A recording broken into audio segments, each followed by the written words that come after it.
Hey everyone, Diana Alt here for another episode of Tip Tuesday. And today we are going to talk about resume design specifically for people in creative fields.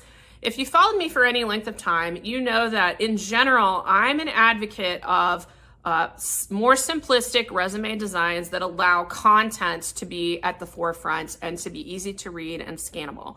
But I often get asked by people, especially in roles like instructional designer, graphic design, user experience designer, shouldn't my resume show off my design aesthetic? And the answer to that question is probably not. The reason I say that is because the first rule of design is that we are doing design to enhance the experience of a user.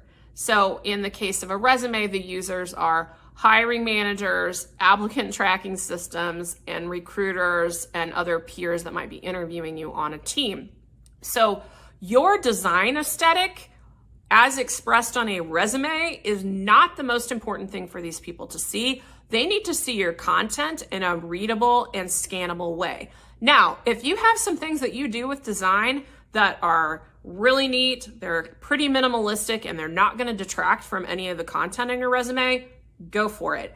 I had a client recently that has a little bit of graphic design experience, and she was able to create some design elements that were so subtle that I barely noticed that they were there. I just knew that her resume looked really, really good.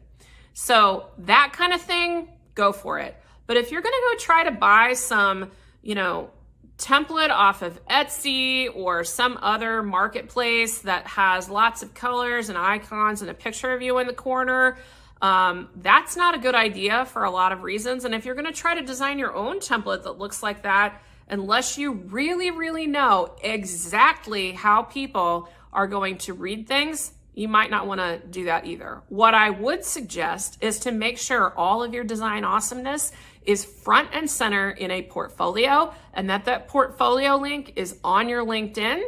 It is on a personal website as well, or maybe your whole website is your personal portfolio. Those things will help you show off your design aesthetic without compromising the ability to understand your resume. That is it for this week's Tip Tuesday. I hope this helps you out, and I look forward to seeing you next time.